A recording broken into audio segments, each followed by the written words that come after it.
RSA algorithm को discuss करेंगे। बहुत इंटरेस्टिंग है, मजा आएगा आपको समझने में। जैसा कि आपको पता है, एसिमेट्रिक एन्क्रिप्शन में क्या होता है, दो कीज हम यूज करते हैं। एक की होती है प्राइवेट की और दूसरी की होती है पब्लिक की। जो पब्लिक की है वो पब्लिसाइज की जाती है, ठीक है। और प्राइवेट की जो होती है वो केवल ये सीक्रेट होती है, ठीक है। हो गया, चलो चलिए। आज की क्लास में हम लोग एसिमेट्रिक की एन्क्रिप्शन को डिस्कस करेंगे। एसिमेट्रिक की एन्क्रिप्शन में भी स्पेशली हम आरएसए एल्गोरिथम को समझाने वाले हैं। एसिमेट्रिक एन्क्रिप्शन की एन्क्रिप्शन में क्या होता है कि सिंपली इसके अंदर दो कीज यूज की जाती हैं। एक की होती है पब्लिक की और दूसरी की होती है प्राइवेट की। पब्लिक की से हम, पब्लिक की सबको पता होती है, यानी पब्लिश करते हैं। जो प्राइवेट की होती है वो सीक्रेट की होती है, वो कुछ ही लोगों को पता होती है, जो इंटेंडेड रिसीवर्स होते हैं या जो लोग एन्क्रिप्शन का काम करते हैं। समझ रहे हैं बात को?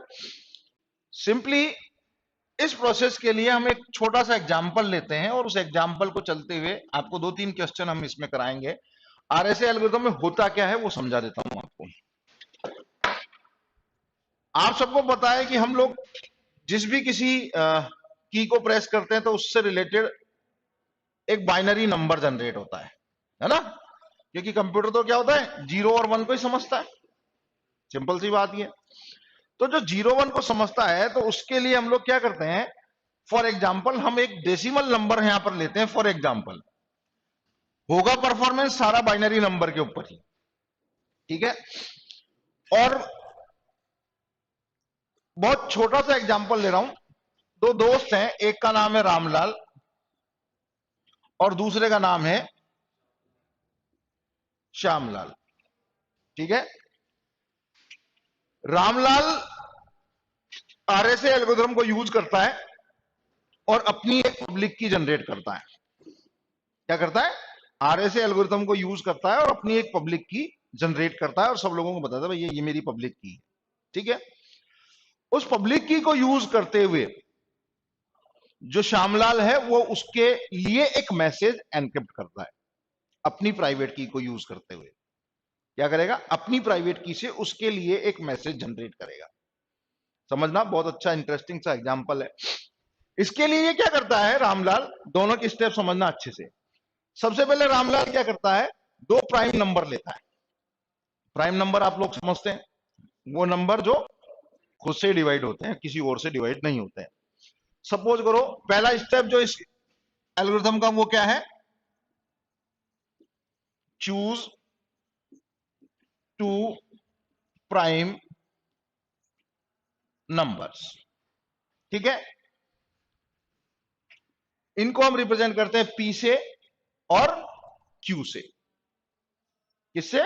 पी से और क्यू से। सपोज करो उसने नंबर लिया 11 और 3। अभी ये मत पूछना 11 और 3 क्यों लिया है, हम कोई सा भी नंबर ले सकते हैं, कोई दिक्कत नहीं उसमें, ठीक है। 11 और 3, first step, choose two prime numbers. Ramlal ने दो प्राइम नंबर चूज किए, पहला पी जिसकी वैल्यू उसने सेलेक्ट की 11 और दूसरा क्यू जिसकी वैल्यू उसने सेलेक्ट की 3, ठीक है। दूसरा step, find n which is equal to p into q. दूसरा स्टेप है find n which is multiple of p and q, ठीक है। एन की वैल्यू यहां पे क्या आ जाएगी, मैं इधर एग्जांपल करता चल रहा हूं साथ के साथ। एन इक्वल टू,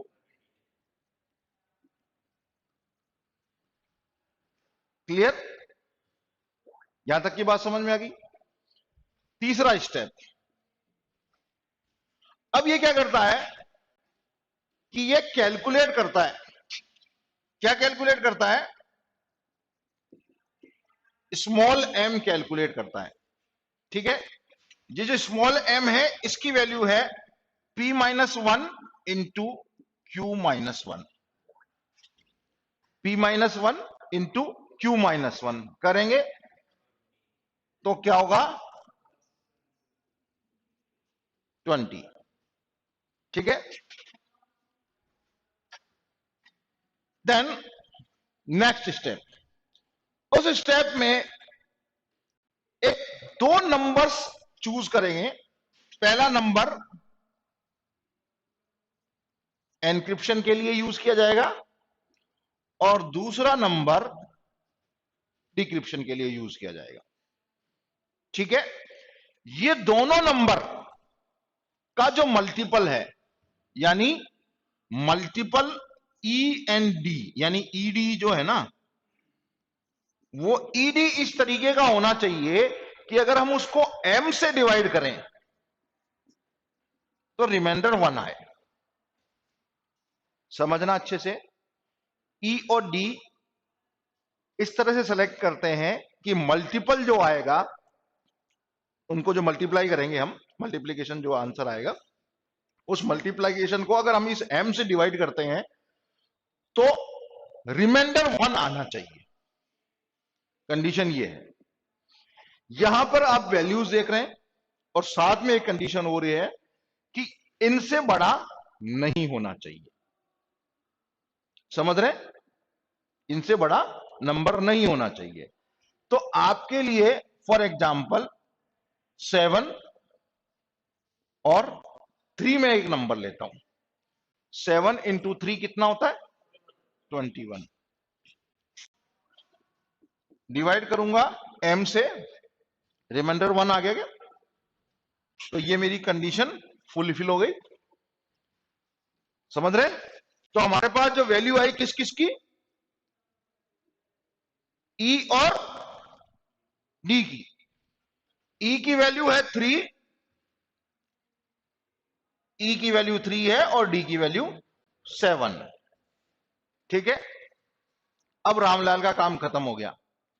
रामलाल ने क्या किया कि अपनी जो की थी पब्लिक की, वो पब्लिसाइज कर दी, और पब्लिसाइज की तो उसके पास जो वैल्यू आएगी वो आएगी एन और ई की वैल्यू, यानी उसकी जो पब्लिक की होगी वो एन और ई की वैल्यू होगी। ठीक है, एन की वैल्यू कितनी है, पी ई की वैल्यू कितनी है, क्लियर? ये रामलाल की क्या हो गई, पब्लिक की। सबको पता हो गई कि 33 और 3 है। काम खत्म। यहां तक किसी को कुछ पूछना है? नहीं? क्या? हाँ, हम दो नंबर सेलेक्ट करेंगे, इन दोनों में से होने चाहिए, इन दोनों की लिमिट में होने चाहिए।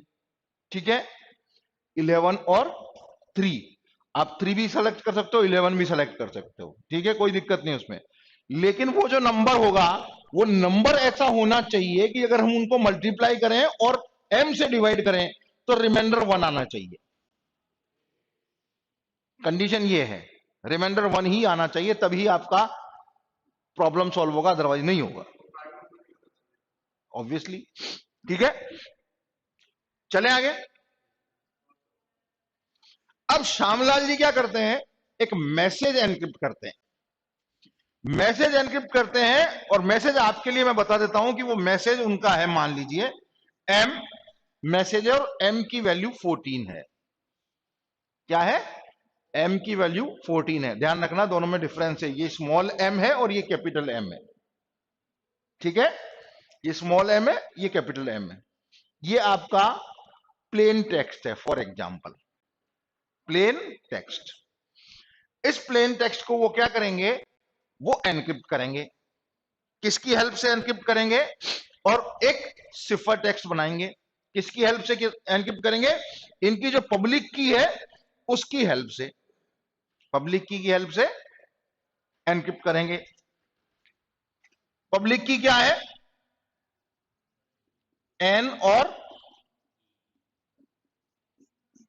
33 और 3, ठीक है। यहां पर जो m है, m की पावर e, m की पावर e कैलकुलेट करना है। और वो m की पावर e कहां से आएगी? यहां से उठाया,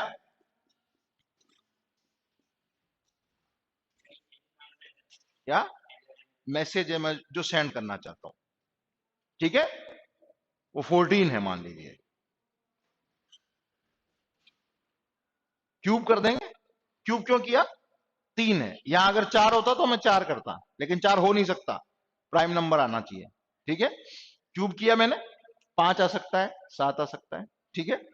मैंने क्यूब किया, इसका कितना होगा? 14 का क्यूब,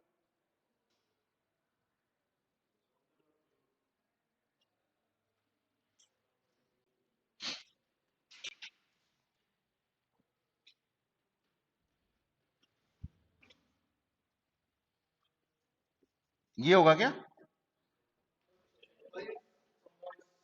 ठीक है।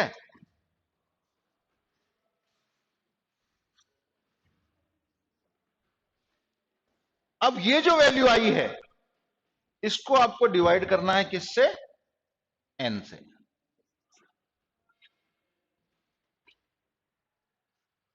n कितना है? 33। कितना आएगा? रिमाइंडर निकाल दो।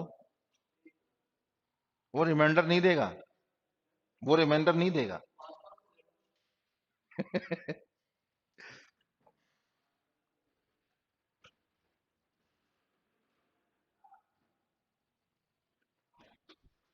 3 है, 33 है, 7 टाइम्स जा सकता है क्या?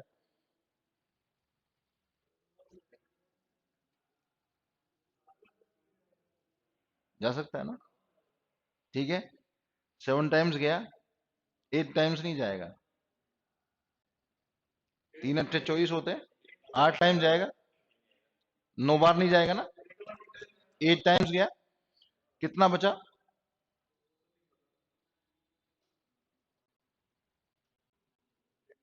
कर लो इतनी देर में तो, 10 बचे, 104 हो गया। 3 तिया 9, 109 होता है क्या? ठीक है। 33 को अगर 3 टाइम्स अगर मल्टीप्लाई करते हैं तो 109 आता है, ठीक है। 99 आता, सॉरी 109 नहीं, 99। 5 बचा, तो रिमाइंडर जो आया आपके पास वो आपका 5। ये हो गया आपका सिफर टेक्स्ट।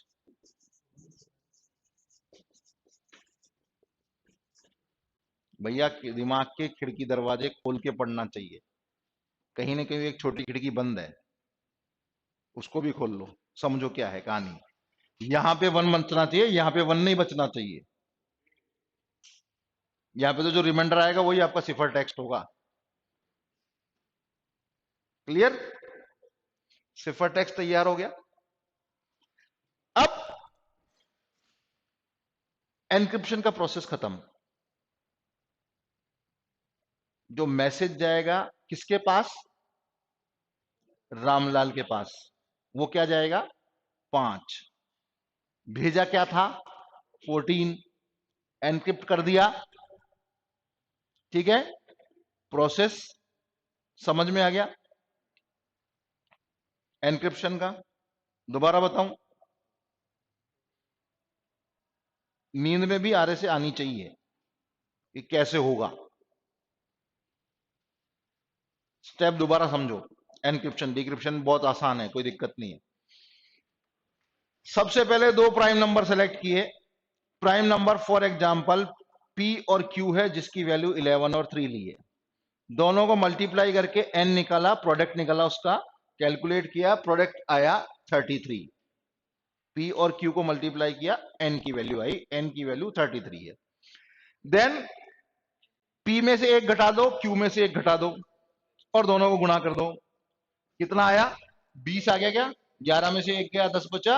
3 में से एक गया, 2 बचा, 10 दूना 20 होता है, 20 आ गया।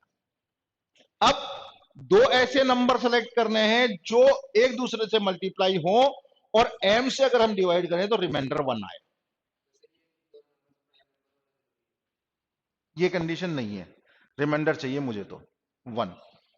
ये कंडीशन नहीं है कि दोनों प्राइम नंबर होने चाहिए, हाँ, लेकिन इन दोनों के बीच में ही होने चाहिए। ठीक है, एक दो एग्जांपल मेरे पास ऐसे भी है जिसमें हम नंबर चेंज किया हुआ है, लेकिन उससे फर्क नहीं पड़ेगा, रिमाइंडर आएगा हमारा। कंडीशन हमारी केवल ये रिमाइंडर 1 चाहिए, चाहे कोई सा भी नंबर हो। ठीक है, अब यहां पर जो आया वैल्यू, उसमें से n और जो वैल्यू हमने सेलेक्ट की थी e, वो क्या हो गई आपकी पब्लिक की। क्लियर, पब्लिक की हो गई। अब डी आपने आप फिर आपने डी का क्या करोगे, ई तो काम में ले लिया, कहीं पे डी हमने काम में नहीं लिया ना, डी काम में नहीं लिया, डी क्यों फालतू हमने सेलेक्ट किया है।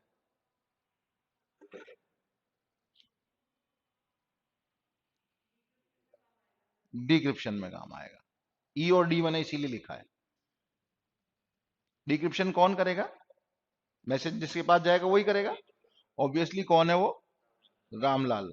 रामलाल के पास ई तो थी, ई उसने छाप दी किसके साथ, एन के साथ। अब उसके पास डी है, डी को क्या करेगा वो अपने काम के लिए रखेगा। ठीक है, समझ में आई बात। चलिए डिक्रिप्शन करते हैं।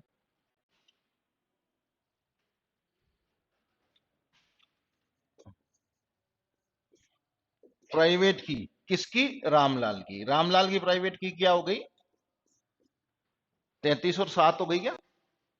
ठीक है, सेम प्रोसेस, जो सिफर टेक्स्ट आया आपके पास, सिफर टेक्स्ट कितना है 5, उसको आप क्या कर दो,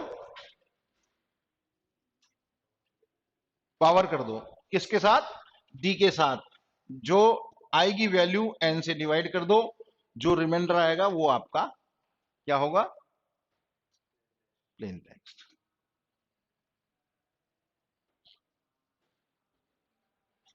कॉन्सेप्ट समझ लो, 5 की पावर 7 डिवाइडेड बाय 33।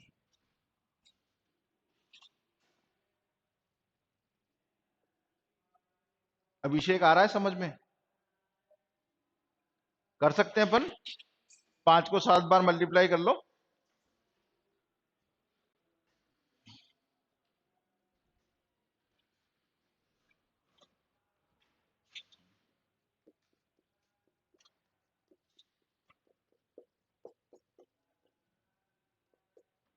एक दो तीन चार पांच छह सात, 78125 डिवाइडेड बाय 33।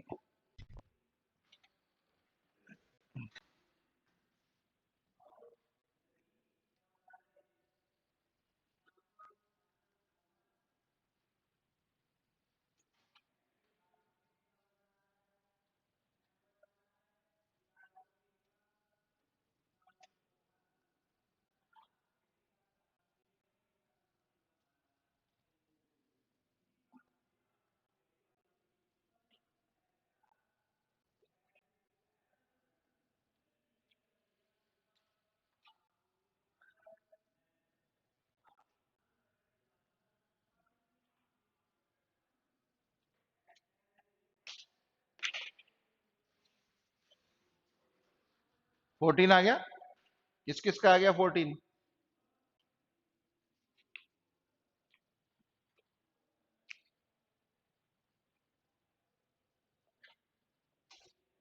रिमाइंडर चाहिए, रिमाइंडर कितनी बार भाग जाएगा वो नहीं चाहिए। क्लियर हो गया, जादू खत्म। चलिए चेंज करते हैं थोड़ा सा, एक्सरसाइज आप लोगों के लिए। मेरा जो प्लेन टेक्स्ट है यहां पे 14 है, 14 निकल के आ रहा है, प्लेन टेक्स्ट 13 हो गया मान लो, ये जो 14 था ये 13 हो गया। सेम कंडीशन, चेंज करो देखें क्या होगा, क्या सिफर टेक्स्ट बनना चाहिए।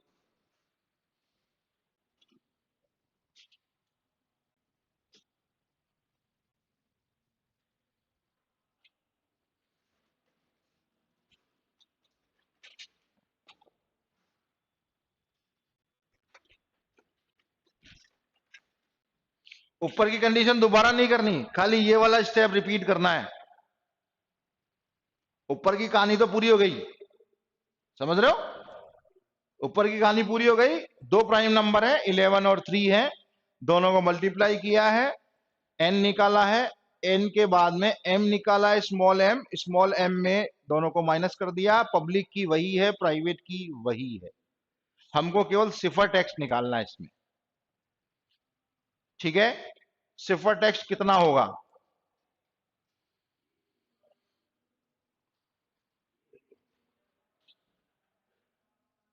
अनिल बैठा था ना अभी, है? अनिल आया था, गया? 19 होगा सिफर टेक्स्ट। और कोई नंबर?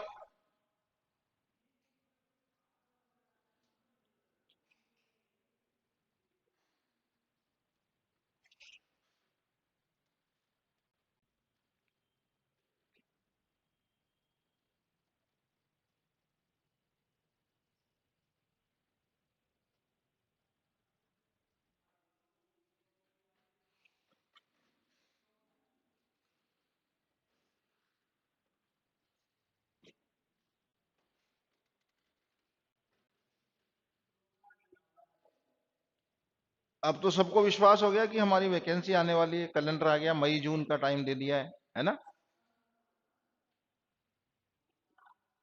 विद इन 4 महीने आपके पास है, लगभग 120 दिन टोटल आपको मिलने वाले हैं तैयारी के लिए। अब 19 आ रहा है, 19 आ रहा है। किसी का 19 नहीं आ रहा हो तो बताओ।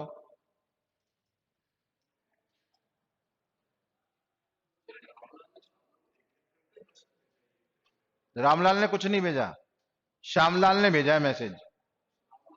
रामलाल तो डिक्रिप्ट करेगा, डिक्रिप्ट खुद के लिए करेगा ना? नहीं, पहले उसने केवल अपनी पब्लिक की जनरेट की, लोगों को बता दी भैया मेरी पब्लिक की है। ठीक है, जिसको भी पब्लिक की जिसके पास थी उसने उसको मैसेज एनक्रिप्ट करके भेज दिया। कॉन्सेप्ट समझना, कॉन्सेप्ट में थोड़ा सा ये नहीं है कि खुद ही करेगा, खुद नहीं कर रहा कुछ भी। जिसको भी मैसेज भेजना वो एनक्रिप्ट करके भेजेगा। एनक्रिप्शन उसने क्या किया कि उसकी पब्लिक की को यूज करते हुए एनक्रिप्ट किया, सबको पता है, एनक्रिप्ट कर दिया। लेकिन किसी को भी क्या भेजा वो नहीं पता। समझ रहे हो बात को? क्या भेजा वो नहीं पता, प्लेन टेक्स्ट किसी को भी नहीं पता। प्लेन टेक्स्ट केवल किसको पता है? श्यामलाल को पता है, जिसने भेजा है मैसेज। कॉन्सेप्ट समझ में आ रहा है? दोनों चीजों को अच्छे से समझना, दोनों चीजें अलग अलग हैं। पहला स्टेप केवल की जनरेशन है, ये मान लीजिए। की कौन कौन सी? पब्लिक की भी और प्राइवेट की भी। पब्लिक की इसके अंदर ई है और प्राइवेट की इसके अंदर डी है, समझ रहे? ई और डी को कैलकुलेट करने के लिए हमको ये प्राइम नंबर्स की हेल्प लेनी पड़ती है, अदरवाइज हम ई और डी को कैलकुलेट नहीं कर सकते हैं। कॉन्सेप्ट समझ में आ गया? अब मैं आपको एक चीज और बता देता हूं, थोड़ा सा और मैथमेटिकल बता देता हूं, शायद हो सकता है कोई नहीं बताएगा। इसका और इसका रिलेशन ये टोशन फंक्शन कहलाता है। क्या कहलाता है? Torsion function. हाँ, TOTIENT। ठीक है, अब ये जो प्रोसेस है, यहां पर हम क्या कर रहे हैं? ई और डी। यहां तक की बात समझ में आ गई सबके? ये की जनरेशन का स्टेप हो गया। यहां पर एनक्रिप्शन हो रहा है। एनक्रिप्शन में हम क्या करेंगे? हमेशा जो कैपिटल एम है उसकी पावर लगा देंगे ई की और डिवाइड कर देंगे एन से। ठीक है, इसी को मैं मैथमेटिकली अगर लिखना चाहूं तो मैं क्या लिख सकता हूं?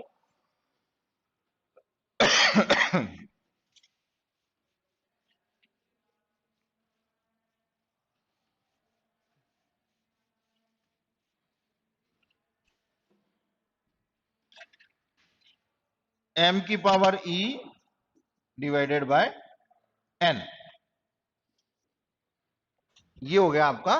क्या मिलेगा इससे? Cipher text. ठीक है, प्लेन टेक्स्ट चाहिए मुझे, तो मैं क्या करूंगा? P इक्वल टू m की पावर d। हाँ सॉरी सॉरी सॉरी, ठीक है। C की पावर क्या m आएगा ना, यहां तो ये m हो गया। क्लियर? डाउट है कोई? नहीं कर सकते अपन? चलिए एक और नंबर लिख लीजिए फिर, खुद से करो सारे स्टेप। 2 नंबर दे रहा हूं केवल आपको। P की वैल्यू 23 है, P की वैल्यू 23 है, Q की वैल्यू 19 है।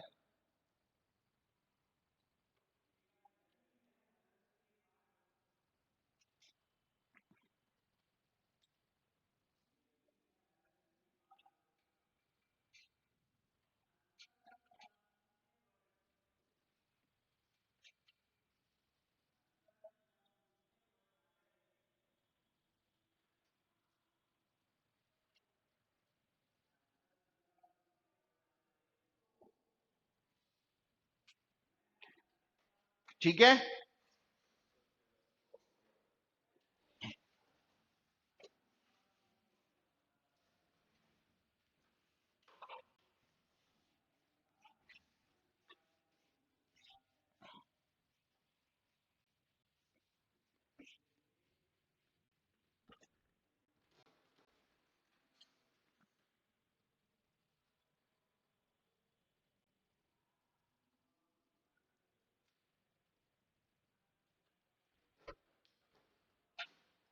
E की वैल्यू भी दे देता हूं आपको, 283।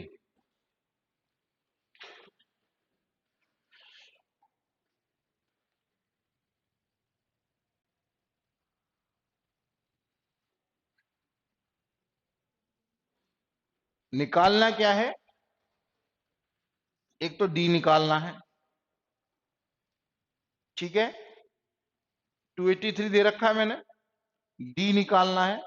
डी की कंडीशन आपको पता है कि अगर हम ई और डी करें तो डिवाइडेड बाय वो होगा, तो रिमाइंडर 1 आना चाहिए। ठीक है, पहली चीज तो ये करो। फिर सिफर टैक्स निकालो।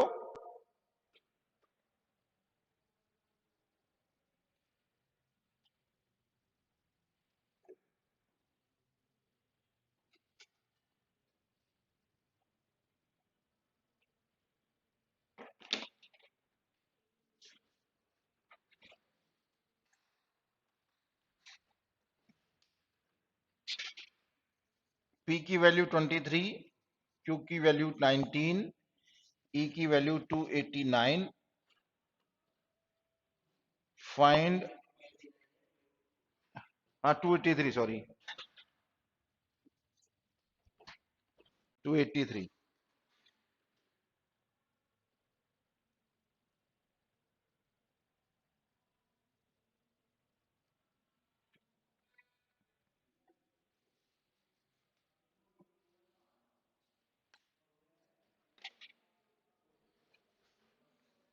क्या हुआ?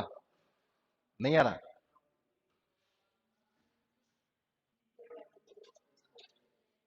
है? मल्टीप्लाई नहीं हो रहा?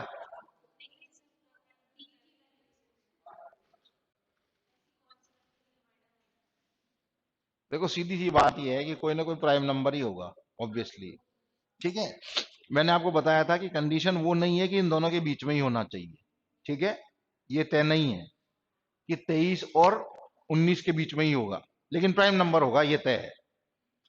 रिलेटिवली प्राइम, ऐसा कह सकते हैं हम।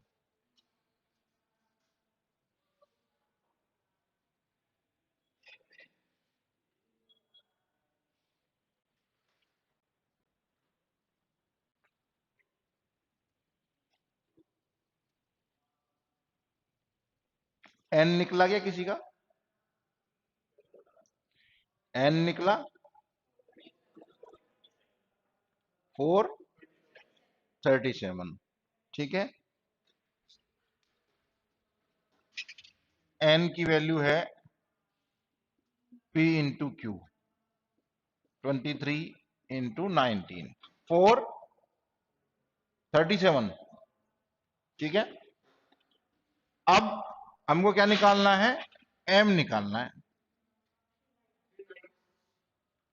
22 गुणा 18, 396, सॉरी, ठीक है। अब ऐसी वैल्यू चाहिए, ठीक है, ई और डी की, कि अगर हम डिवाइड करें तो रिमाइंडर 1 आए। 7, शाबाश। ये भाई मेरे पास ई और डी की वैल्यू कितनी है, ई की वैल्यू मेरे को दे रखी है 283, यहां डी की वैल्यू रख लो 1, ठीक है। डिवाइड बाई करना है आपको 396, 1 की जगह है, हाँ, जब तो डी को निकालना है मेरे को, ठीक है। अब ये 283 1 बार गया, 283 को 1 से अगर हम मल्टीप्लाई करेंगे तो रिमाइंडर इसमें इसमें भाग देंगे तो 283 रिमाइंडर हो गया ना, भाग जाएगा ही नहीं, ठीक है। या मैं कर दूं इसको 283 इंटू 2, मैंने अब डी की वैल्यू चेंज कर दी, 2 कर दी, 2 की तो कितना आया, है ना, ये देखो आया 6, ये आया 6 और ये आया 5, ठीक है। 396 से डिवाइड करोगे इसको तो रिमाइंडर आपके पास आएगा 170 के आसपास, एक बार ही जाएगा ना, ठीक है। फिर आप इसको कर दो 3, ठीक है। अल्टीमेटली जब आप 7 पे जाओगे ना तो रिमाइंडर 1 आएगा। डी की वैल्यू निकल गई, ई और डी पब्लिश कर दो, मैसेज बनाओ एक, कौन सा नंबर भेजना चाहते हो,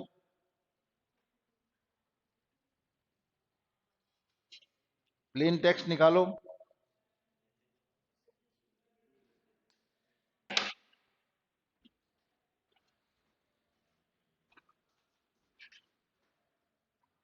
समझ आया, चलिए। कॉन्सेप्ट समझ में आ गए, क्लियर हो गए सब कुछ, आरएस से खत्म।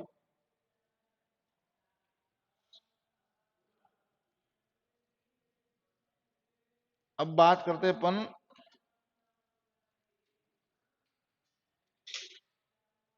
डीएस की, हम बात कर रहे थे, है ना, डीएस के बारे में हमने आपको बताया नहीं था।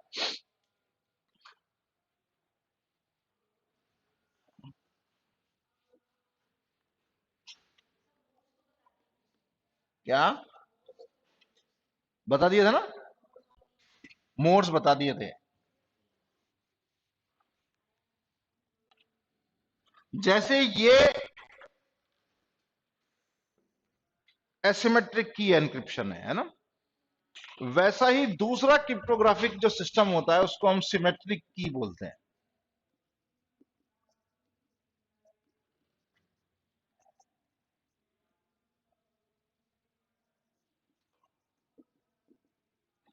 सिमेट्रिक की एनक्रिप्शन, सिमेट्रिक की एनक्रिप्शन में हम जिस चीज को यूज लेते हैं वो है, इसमें एक सिंगल की होती है, ये सिंगल की शेयर्ड होती है किसके बीच में, सेंडर में और रिसीवर के बीच में। और ये जो की है, इसी की से एनक्रिप्शन भी होगा और इसी की को हम यूज करते हुए डिक्रिप्शन भी करेंगे। समझ रहे हैं, थोड़ा सा स्टेप प्रोसेस थोड़ा सा लेंदी है, जैसे जितना आसानी से हमने आरएसएस कंप्लीट कर लिया ना, उससे थोड़ा सा लेंदी प्रोसेस है। लेंदी प्रोसेस कैसे है, क्योंकि इसमें एक सिंगल की ही काम में आ रही है और इसकी जो एल्गोरिथम है उस एल्गोरिथम का नाम हम देते हैं डीईएस। डीईएस की full form data encryption standard, data encryption standard. इसको हम ब्लॉक सिफर मोड के लिए, ब्लॉक सिफर्स के लिए यूज करते हैं। We are using it for block ciphers. Block ciphers क्या होते हैं वो समझ लीजिए कि एज ए इनपुट एक ब्लॉक हम किसका डालेंगे, प्लेन टेक्स्ट का। किसमें डालेंगे, एल्गोरिथम में। इसके लिए एक की जनरेट होगी, वो की साइज फिक्स है, 56 बिट की होगी, और जो आउटपुट आएगा वो सिफर टेक्स्ट होगा, और वो सिफर टेक्स्ट भी एक ब्लॉक में होगा और वो 64 बिट का होगा। ये भी 64 बिट है और वो भी 64 बिट। ठीक है, पूरे प्रोसेस में अलग अलग राउंड होते हैं, और जो राउंड है वो सब रिपीटेटिव राउंड्स हैं। टोटल 16 राउंड्स इसके अंदर कंप्लीट होते हैं, तब जाके हमको सिफर टेक्स्ट मिलता है। Total 16 rounds are there, we can obtain with the help of DES। After completing the 16 round, जो 16वां राउंड होगा, उस 16वें राउंड के बाद में आपको सिफर टेक्स्ट मिलेगा। ठीक है, समझ लीजिए कैसे करते हैं।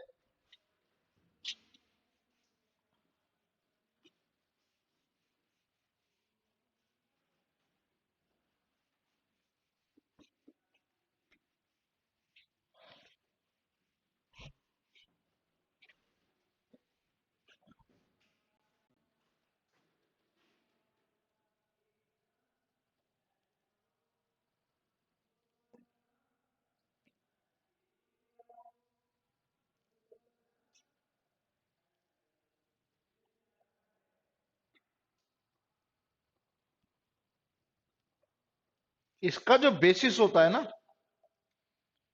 वो बेसिस कहलाता है फिस्टल नेटवर्क। क्या कहलाता है,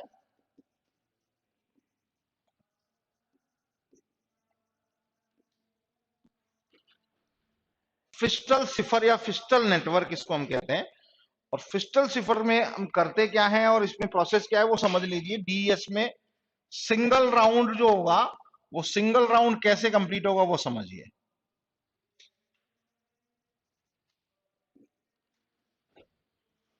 सबसे पहले हमारे पास एक इनपुट ब्लॉक होगा।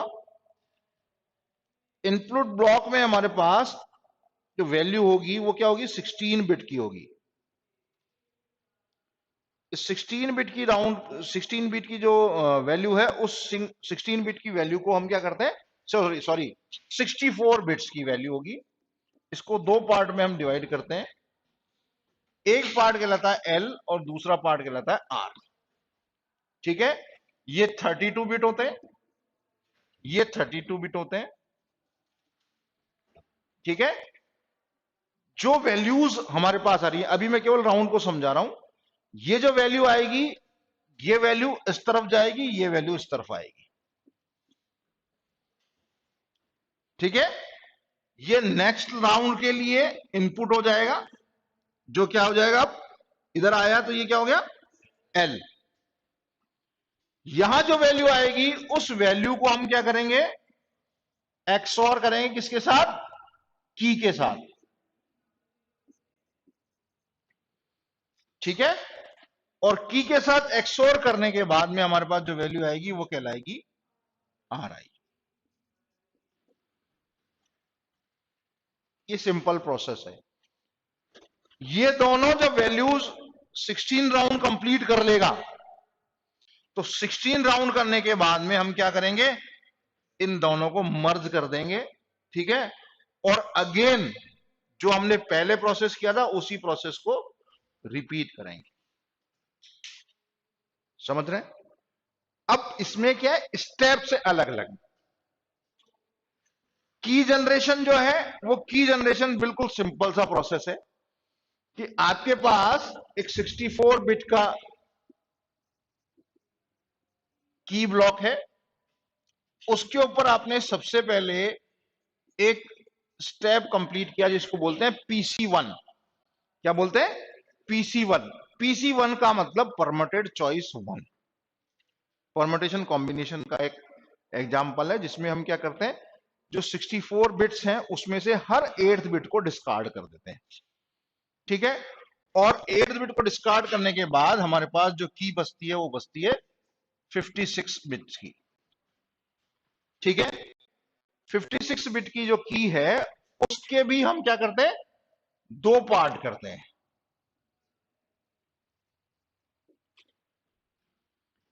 28 28, और इनको क्या करते हैं, दोनों पार्ट्स को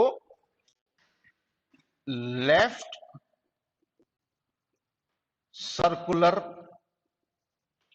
शिफ्ट इसके ऊपर अप्लाई किया जाता है। लेफ्ट सर्कुलर शिफ्ट, नंबर पे मैं नहीं जा रहा हूं, सिंपल जो पोजीशन है बिट्स की उसके ऊपर सारा खेल है। नंबर कोई सा भी हो सकता है, बिट कोई सी भी हो सकती है, समझ रहे हैं बात को। वहां पे जो लिखा हुआ है वो क्या होगा, सर्कुलर लेफ्ट शिफ्ट होता जाएगा, ठीक है। सर्कुलर लेफ्ट शिफ्ट होने के बाद में जो वैल्यू आएगी हमारी वो जाएगी फिर पीसी 2 के लिए, जिसको बोलते हैं परमोटेड चॉइस 2। अब परमोटेड चॉइस 2 किया, इसका मतलब फिर वापस कुछ ना कुछ कम होगा, ठीक है। तो ये कितनी हो जाएंगी, 48 बिट। यहां पर आप देखो, यहां पर आ रही है 32 बिट, यहां पर आ रहा है 48 बिट। कैसे एक्स और ऑपरेशन परफॉर्म होगा, इसको एक्सपेंड कर देंगे, इसको क्या करेंगे, एक्सपेंड कर देंगे। कितना, कितनी बिट्स इसमें एक्सपेंड हो जाएंगी, 16 बिट्स। एक्स और ऑपरेशन के लिए दोनों इक्वल होने चाहिए ना नंबर, ठीक है। जो वैल्यूज आएंगी हमारे पास, तो उसमें ये जो 32 बिट्स थी इसमें 16 बिट इंक्रीज हो जाएगा, नहीं हर वैल्यू डबल बार आ जाएगी। और उसको एक्सओर करने के बाद हमारे पास जो वैल्यू बचेगी वो क्या होगी, हमारी आर आई होगी। क्लियर, ये पहला राउंड। अब दूसरा राउंड आया, अब आप समझना, यहां पर ये अभी अनटच है, आर आई, आर आई में कुछ नहीं किया हमने, सीधा सिंपल इसको एल आई कर दिया। अब वो आर आई कब काम में आएगा, नेक्स्ट राउंड में, समझ रहे। नेक्स्ट राउंड में जब काम में आएगा तो कोई भी चीज छूटेगी नहीं ना, कोई सा भी पोर्शन छूटेगा थोड़ी, सारे स्टेप्स को पूरे हुए बिना सबके ऊपर पोजीशन आएगी। तो इस तरह से 16th राउंड जब होगा, ठीक है, फर्स्ट स्टेप को हम बोलते हैं इनिशियलाइजेशन वेक्टर, ठीक है। और लास्ट जो इनवर्स बोलते हैं उसको क्या बोलते हैं यार, आई इनिशियल परमोटेड चॉइस, ठीक है ना, इनिशियल परमोटेशन, लास्ट में इनवर्स इनिशियल परमोटेशन होता है, और फाइनली हमारे पास सिफर टेक्स्ट मिलता है। ये 16 राउंड है। इसका जो शुरुआत हुई थी वो 1977 में हुई थी, आईबीएम ने इसको सबसे पहले काम में लिया था। 1977 के बाद में 1990s में आके इसके ऊपर एक अटैक हुआ और इसको ब्रेक कर लिया गया, डीईएस को। फिर ब्रेक होने के बाद में इसके दूसरे स्टेप्स इसके ऊपर अप्लाई हुए और इसके कई वर्जन निकले, जिसमें ट्रिपल डीईए भी आया, जिसको हम टीडीईए बोलते हैं, ट्रिपल डेटा एनक्रिप्शन एल्गोरिथम, टीडीईए, ठीक है।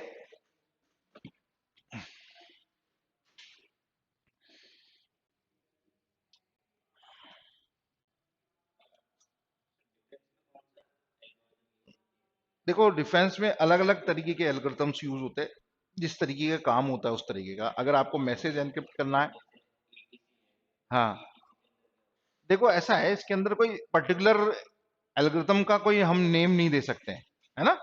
जैसा काम होगा वैसा ही उसके अंदर एल्गोरिथम दिया है। हो सकता है कभी हमको केवल ऑथेंटिकेशन ही करना हो तो एसएचए से काम होगा, मैसेज डाइजेस्ट हम बना सकते हैं, MD5 जिसको हम बोलते हैं वो हम यूज कर सकते हैं।